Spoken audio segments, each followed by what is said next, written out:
आज हमारा टॉपिक है higher order linear ordinary differential equations. Higher order से मुराद डेरिवेटिव का ऑर्डर है। इससे पहले हमने फर्स्ट ऑर्डर डिफरेंशियल इक्वेशन पढ़ी थी, जिसमें y और y का फर्स्ट डेरिवेटिव इन्वॉल्व होता है। हायर ऑर्डर का मतलब ये है कि अब आपका जो y यानी जो डिपेंडेंट वेरिएबल है, इसका सेकंड डेरिवेटिव, थर्ड डेरिवेटिव या इन जनरल कोई nth डेरिवेटिव इसमें इन्वॉल्व होगा, वेयर n आपका जो है ये ग्रेटर देन वन होगा, क्योंकि इक्वल टू वन पे ये आपके पास फर्स्ट ऑर्डर डिफरेंशियल इक्वेशन बनती है। इक्वल टू टू पे ये आपके पास second order differential equation, third order differential equation and nth order differential equation. ठीक है, तो अब आपके पास जो डिफरेंशियल इक्वेशन होगी वो हायर ऑर्डर डिफरेंशियल इक्वेशन होगी। लीनियर से क्या मुराद है? लीनियर का मतलब ये है कि y prime, Y double prime या कोई भी इसका जो डेरिवेटिव इन्वॉल्व होगा किसी भी ऑर्डर का, उसकी एक्सपोनेंट वन से ज्यादा नहीं हो सकती। ठीक है, इक्वल टू वन हो सकती है या इक्वल टू जीरो हो सकती है, अगर वो उस डिफरेंशियल इक्वेशन में इन्वॉल्व नहीं है। Number two, no product term involve. Y का अपने किसी भी डेरिवेटिव से कोई प्रोडक्ट इन्वॉल्व नहीं हो सकता। Y Y prime, Y double prime into Y triple prime या Y Y fourth derivative, product term नहीं आ सकती।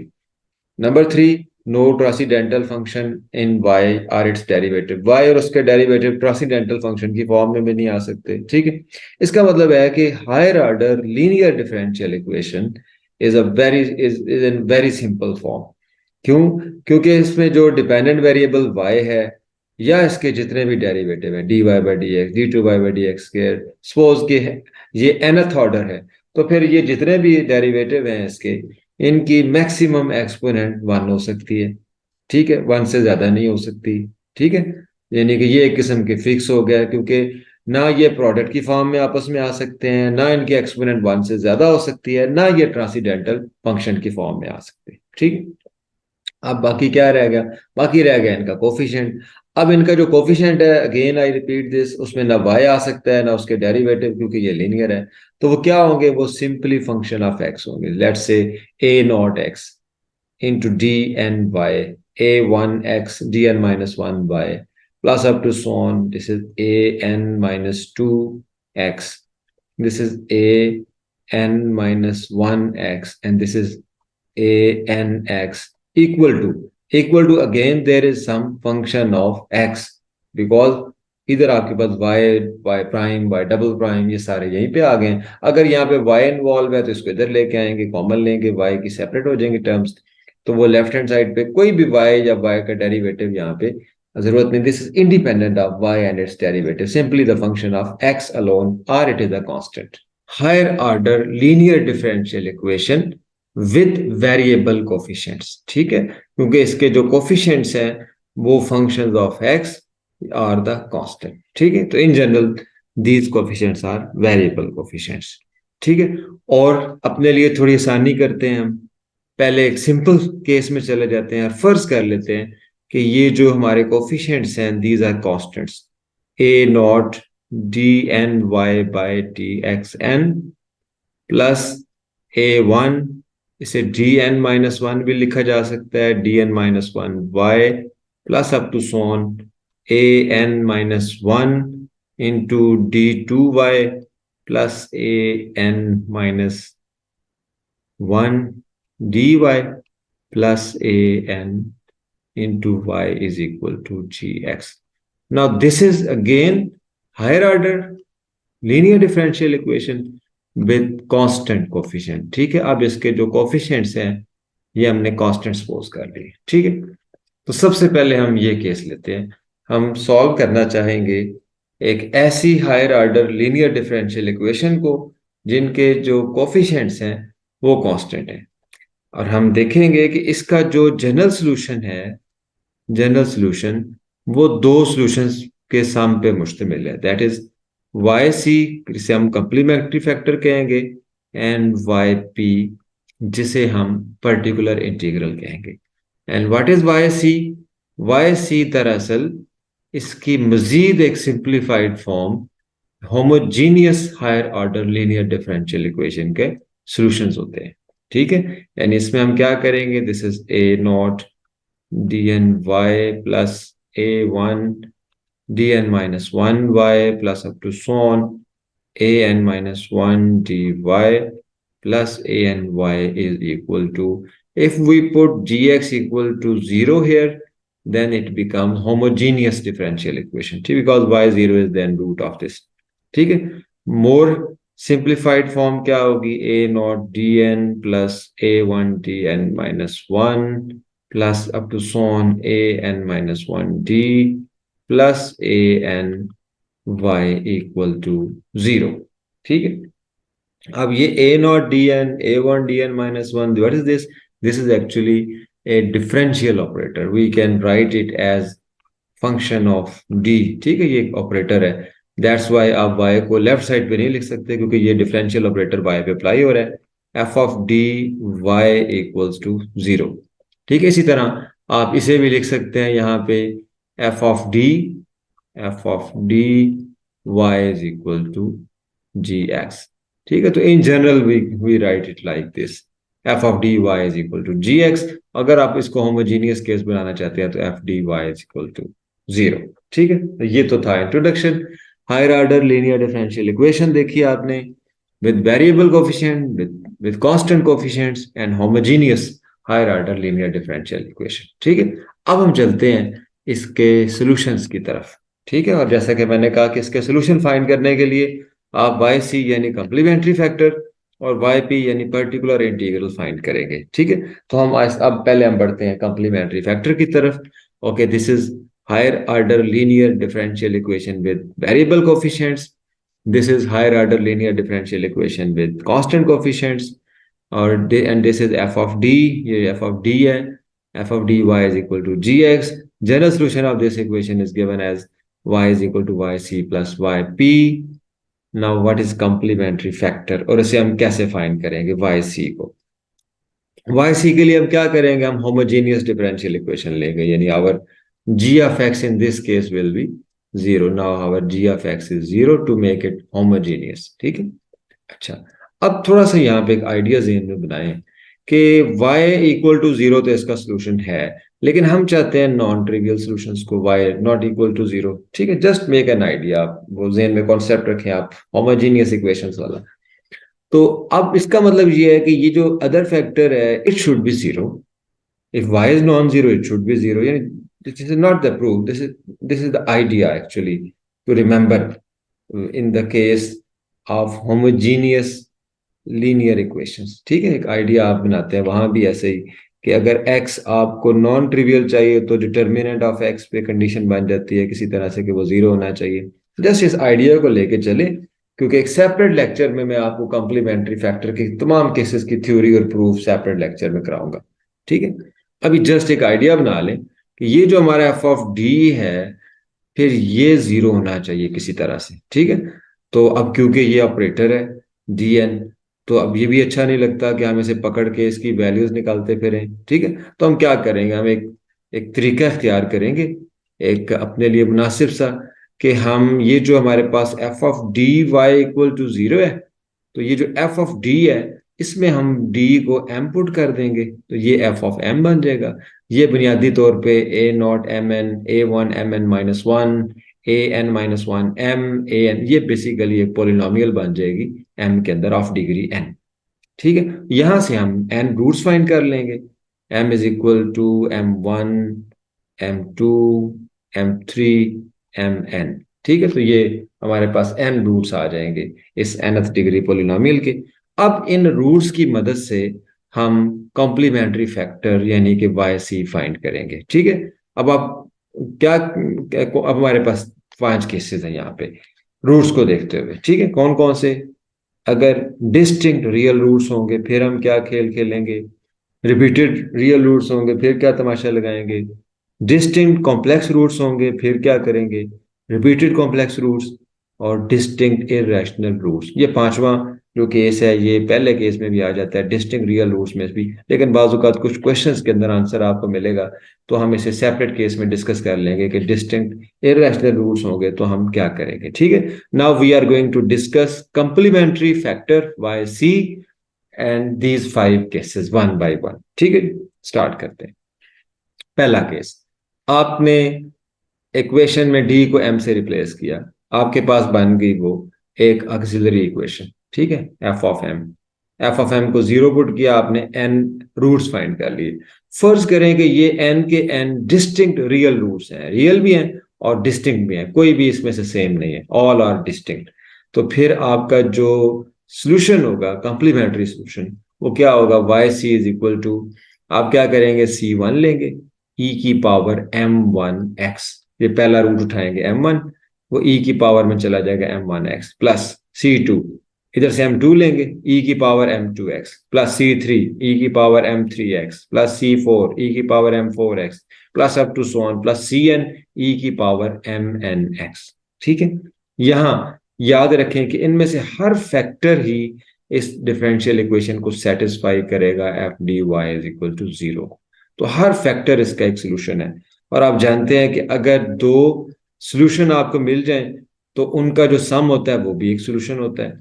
ठीक है, इसी तरह अगर एक सोल्यूशन आपको मिल जाए, उसका कोई भी स्केलर मल्टीपल लें, वो भी उसका सोल्यूशन होता है। तो इसका मतलब है कि ये जो एन है, ये बेसिकली सेपरेट सेपरेट एन भी इसके सोल्यूशंस हैं। तो अगर ये एन सोल्यूशंस हैं तो इनका स्केलर मल्टीपल और सम भी एक सोल्यूशन होता है। That's why y C is also a solution. ठीक है, तो हम वाई सी की फॉर्म में लिखेंगे। और आप ये भी जानते हैं कि ये इस वक्त nth ऑर्डर डिफरेंशियल इक्वेशन है, तो हम एक्सपेक्ट कर सकते हैं कि n आर्बिट्रेरी कांस्टेंट इसके अंदर यूज होंगे इसके सोल्यूशन में। ठीक है, अच्छा, तो method is very simple. Again I repeat, अगर आपके पास डिग्री 3 की डिफरेंशियल इक्वेशन है तो फिर साफ जाहिर है आपके पास m की 3 वैल्यूज आएंगी। अगर m की 3 वैल्यूज आ रही हैं और ये डिस्टिंक्ट रियल है, तो आप आंसर कैसे लिखेंगे? आप लिखेंगे Y C is equal to C one ई की पावर वन एक्स, सी टू ई की power two X, C three E की पावर थ्री एक्स। ठीक है, अच्छा, कुछ अब एग्जाम्पल ले लेते हैं। एग्जाम्पल्स में आप देखें कैसे लिखते हैं। D square plus four D plus three Y is equal to zero. Auxiliary equation, D को एम से रिप्लेस कर देंगे, M square plus four M plus three is equal to zero. इसके हम फैक्टर बनाएंगे, M square plus three M plus M कर दें, एम कॉमन आ जाएगा M plus three, one common आ जाएगा एम प्लस थ्री, तो ये बन जाएगा M plus one M plus three. यहाँ से एम की वैल्यूज आ जाएंगी माइनस वन माइनस थ्री। अब आपने देखा कि ये non repeated distinct real roots हैं, तो वाई सी क्या बना? फिर Y C is equal to C one ई की पावर माइनस एक्स प्लस सी टू ई की पावर माइनस थ्री एक्स। ये आपका कॉम्प्लीमेंट्री फैक्टर आ गया, वेरी सिंपल। ठीक है, अच्छा, ये तो हो गया एक सेकंड ऑर्डर डिफरेंशियल इक्वेशन। आपको थर्ड ऑर्डर डिफरेंशियल इक्वेशन भी आ सकती है। D three minus six d square plus three d plus ten y is equal to zero. D को रिप्लेस कर देंगे एम के साथ, m cube minus six m square plus three M plus ten equal to zero. अब इसके roots find करने हैं। Cubic के लिए आपको चेक करना पड़ता है आमतौर पे, plus minus one plus minus to plus minus three में से चेक किया जाता है। फर्ज करें कि आप एम को वन पुट करते हैं, अगर आप m को वन पुट करते हैं तो this is not equal to zero. m को माइनस वन पुट करते हैं, माइनस वन का क्यूब माइनस वन और माइनस वन का square plus one, minus one put किया तो minus three plus ten and this is equal to zero. इसका मतलब है कि m is equal to minus one is one root of this equation. So m minus one, so m plus one is a factor of this equation. ठीक है, अगर m plus one एक factor है, other factor निकालने के लिए या तो आप डायरेक्ट मेथड भी यूज कर लें या आप सिंथेटिक डिवीजन यूज कर लें। एक फैक्टर आपके पास होता है, वन नीचे आ गया, वन को माइनस वन से मल्टीप्लाई किया तो ये बन गया minus seven, minus minus plus, plus से मल्टीप्लाई किया तो ये टेन बन गया, तो ये माइनस टेन आ गया, तो ये जीरो हो गया। तो इसे आप क्या लिखें? इसे आप लिखेंगे m square minus seven m plus ten into m plus one equal to zero. What is this? M plus one into m square minus 5m minus 2m plus 10 equal to 0. This means that m plus 1 into m common ले लें, m minus 5 minus 2m minus 5. This is equal to m plus 1 m minus 2 m minus 5. तो ये इसके तीन factor बन गए। This implies that m is equal to minus 1, 2 and 5. अब आप देखें what is Y C? Y C is equal to C one E power minus X, C two E power two X, C three E की power five X. जितने roots हैं उतने E की power में चले गए, तो this is our Y C. ठीक है, तो ये पहला केस हो गया हमारे पास, डिस्टिंक्ट रियल रूट्स। अच्छा, अब फर्ज करें कि कुछ रूट्स आपस में रिपीट हो जाते हैं। मिसाल के तौर पे अगर आपने रूट निकाले और वो आए 1, 1 और 5, तो फिर आपका वाई सी क्या होगा? फिर आपका वाई सी होगा C1 ई की पावर एक्स प्लस, अब दोबारा C2 ई पावर एक्स के बजाय अगर वो रिपीट होगा तो क्या करेंगे? C2 तो लेना है, अगर वो रिपीट हो रहा है तो आप उसको एक्स से मल्टीप्लाई कर देंगे, एक्स ई पावर एक्स प्लस C3 ई पावर 5x। ठीक है, ये याद रखें। इसमें से आप कॉमन भी ले सकते हैं, ई एक्स को कॉमन लेंगे तो ये बन जाएगा C1 plus x C2 EX plus C3 e की power 5x, this is our Y C. ठीक है। अच्छा, इसी तरह फर्ज करें कि अगर आपने रूट निकाले और आपका एक ही रूट 3 बार आ गया, फिर क्या करेंगे? फिर आपका बन जाएगा y C is equal to C1 plus C2 को हम एक्स से मल्टीप्लाई करेंगे, फिर C3 को दोबारा एक्स से मल्टीप्लाई करेंगे, वो एक्स स्क्र बन जाएगा, and so on, e raise to power 2x। तो ये आपका सोल्यूशन होगा। ठीक है, in case if the number is repeated. अगर कोई नंबर के टाइम रिपीट होगा तो इसी तरह आप उसको एक्सटेंड कर लेंगे। ठीक है, जितनी बार रिपीट होगा हम उसको कर लेंगे इस तरह से। एग्जाम्पल देखें, D² - 4D+4y = 0, ये आ जाते हैं M² - 4m+4 = 0, ये M-2 का स्केयर है, इसका मतलब है कि M-2 into M-2 is equal to 0, तो M is equal to 2, 2। This is repeated real roots. अब रिपीटेड रियल रूट्स है, what is Y C? Y C is equal to C1 e⁻²x plus repeated है तो x से multiply करेंगे, XC2 e⁻²x, this is equal to C1 plus XC2 e⁻²x। ठीक है, this is our solution. Next, D³ - 5D² plus 7D - 3y = 0। Equation cubic है, m is equal to 1 को check करना है, M1 इसको सेटिस्फाई करेगी, इसका मतलब है कि M-1 इसका फैक्टर है। अब आप इसको सिंथेटिक डिवीजन से कर सकते हैं, इसके कोफिशिएंट लिखें, 1 - 5 7 - 3। ठीक है, m इज इक्वल टू 1, यहाँ पे आ गया 1, नीचे आया 1, -4 बना दिया, ये -4, 7 - 4 3, ये 3 बना दिया, ये 0 हो गया। बाकी क्या रह गया? M² - 4m+3 = 0। यहाँ से M² minus m into -1, M-3 इसके फैक्टर, टोटल फैक्टर क्या बन गए? M-1, M-1, M-3 is equal to 0। What will be the solution? 1 1 3। ठीक है, 1 1 3 मीन रिपीटेड भी इसमें आ गए 1 1, तो what will be Y C? Y C is equal to C1 plus x C2 e⁻1x plus C3 e⁻3x। ठीक है, तो ये एक मिक्स फॉर्म भी आ सकती है, कुछ डिस्टिंक्ट है कुछ रिपीटेड है, तो रिपीटेड का ये इलाज है, बाकी एज इट इज। ठीक है। अच्छा, ये क्या हो गया हमारे पास? नेक्स्ट देखते हैं, नॉन रिपीटेड कॉम्प्लेक्स रूट्स। हमारे पास रूट्स कॉम्प्लेक्स भी हो सकते हैं, A+I⁻B। ठीक है, तो कॉन्जुगेट कॉम्प्लेक्स रूट थ्योरम हमें ये कहता है कि अगर कोई कॉम्प्लेक्स नंबर किसी पॉलिनोमियल का रूट है तो उसका कॉन्जुगेट भी उसका रूट है। ठीक है, तो हमेशा ये कॉन्जुगेट की फॉर्म में आएंगे, A+- सेपरेट नहीं हो सकता कि A+I रूट हो, A-I ना हो। ठीक है, ये जो कॉम्प्लेक्स नंबर है, ये इनके अगर ये रूट है तो इसका कॉन्जुगेट भी एक रूट होता है, तो अब याद रख लें कि ये आने हैं तो ये कॉन्जुगेट साथ लेके आएंगे। एज इट इज इसका सोल्यूशन लिखना है, let the roots of auxiliary equation be A+- then what is the solution? Complementary factor y is equal to, अब इसके दो हिस्से हैं इस नंबर के, एक रियल पार्ट है एक इमेजिनरी, प्लस माइनस को आप भूल जाएं, वो तो आने ही इकट्ठा है, इसको आप एक कॉम्प्लेक्स नंबर बेशक समझ लें, ये पेयर की फॉर्म में आना है। एक इसका रियल पार्ट है एक इसका इमेजिनरी पार्ट है, तो सोल्यूशन क्या होगा? Y C is equal to E raise to power real part of this complex number E raise to power AX into C1। अब आप जेन में जरा लेके आए polar form of complex number.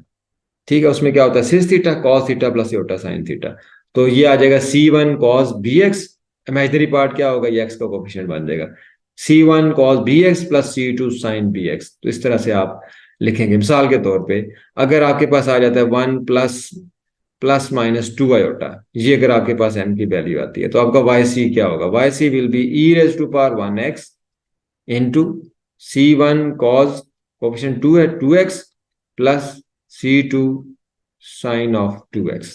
ठीक है, तो इस तरह से कर लेंगे आप। एग्जाम्पल देख लेते हैं हम।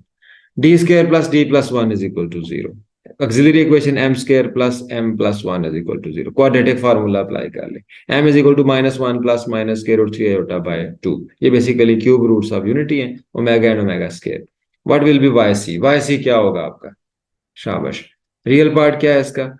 वाई सी इक्वल टू ई की power minus one over two x, ये इसका रियल पार्ट आ गया, एक्स का कोफिशिएंट बन गया, into c one cos square root three by two x plus C two sine square root three by two x. ठीक है जी, ये आ जाएगा इस तरह से करके। अब इसमें भी हम आगे फर्दर केसेस बना सकते हैं, रिपीटेड वाला केस बना सकते हैं हम, कि कॉम्प्लेक्स रूट्स भी हमारे पास रिपीट हो सकते हैं। What will happen when the roots will be repeated, complex roots. ठीक है, एग्जाम्पल, फर्दर एग्जाम्पल देख लें। D three minus d square plus d minus one cubic है, इसको पहले एक्सिलरी इक्वेशन लिखें, फिर m is equal to one करें तो इसको सेटिस्फाई कर जाएगा, इसका मतलब है इसका एक फैक्टर m माइनस वन है। दूसरा सिंथेटिक डिवीजन से m square plus one equal to zero. Roots क्या होंगे? m is equal to one and m is equal to plus minus iota. ठीक है, अब ये एक मिक्स फॉर्म है, इसके अंदर वाई सी क्या होगा? एक तो आपके पास वन आ रहा है, सी वन ई की पावर वन एक्स प्लस, ठीक है, ये डिस्टिंक्ट रियल रूट वाला फार्मूला हो गया। प्लस माइनस योटा के लिए क्या करेंगे? अब ये कॉम्प्लेक्स नंबर है जिसका रियल पार्ट जीरो है, ई की पावर जीरो एक्स सी टू कॉज, अब इसका आयोटा का कोफिशिएंट वन है, वन एक्स प्लस सी थ्री साइन वन एक्स। ठीक है, तो ई पावर जीरो वन हो जाएगा, इसे आप बेशक नहीं लिखेंगे। सी वन ई की power x C two cos x plus C three sine of x. ठीक है, this is the complementary factor, इसे देख लें आप। रिपीटेड कॉम्प्लेक्स रूट, सोचे कॉम्प्लेक्स रूट भी अगर रिपीट हो गए, मिसाल के तौर पे अगर आपके पास m आ गया one plus minus two iota, again one plus minus two iota, फिर क्या करेंगे? One plus minus two iota के लिए हम क्या कर रहे थे? Y C is equal to ई की power real part of this number x equal to C one. अब रिपीटेड में क्या होगा? अगर ये रिपीट हो रहा है तो क्या होगा? सी वन के साथ क्या आ जाएगा? एक्स सी टू। तो इसी तरह यहां भी C one plus X C two cos two X as it is plus C three plus X C four, आगे sine of two X as it is. ठीक है, तो अगर कॉम्प्लेक्स भी रिपीटेड होगा तो हम क्या करेंगे? जो कांस्टेंट होगा वहां पे सी वन प्लस एक्स सी two C three plus X C four. ठीक है, अब आप एग्जाम्पल देख लें, लुक एट द एग्जाम्पल।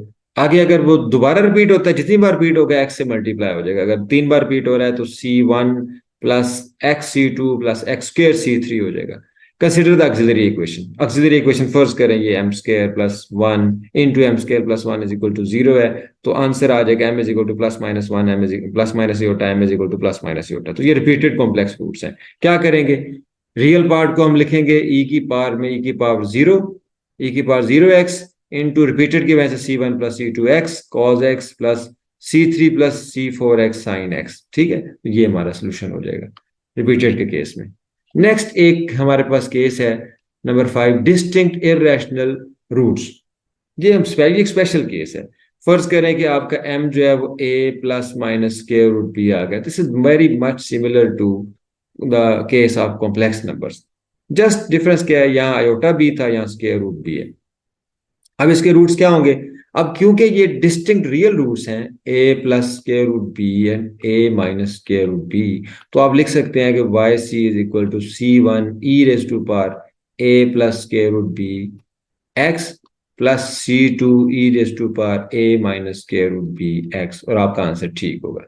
ठीक है, कोई प्रॉब्लम नहीं। अदरवाइज आप जानते हैं कि आपके पास एक रिजल्ट है e raise to power x minus e raised to power minus x over 2 is equal to sin hyperbolic x e raised to power x plus e power minus x by 2 is equal to cos hyperbolic x। अगर आप इसे add कर दें तो ये sin hyperbolic x plus cos hyperbolic x is equal to e power x, और अगर आप माइनस कर दें तो e raised to power minus x। ठीक है, अगर हम इसे यूज करें, ई पावर ए आ रहा है, ई पावर स्क्वायर रूट एक्स आ रहा है, तो हम इसे कन्वर्ट कर सकते हैं। मेरा जब लेक्चर इसकी थ्योरी और इसके प्रूफ पे होगा तो उसमें आप देखेंगे कि इसका बड़ा इंटरेस्टिंग प्रूफ है, और इसी किस्म का ये एक प्रूफ कॉम्प्लेक्स के लिए भी हम देंगे।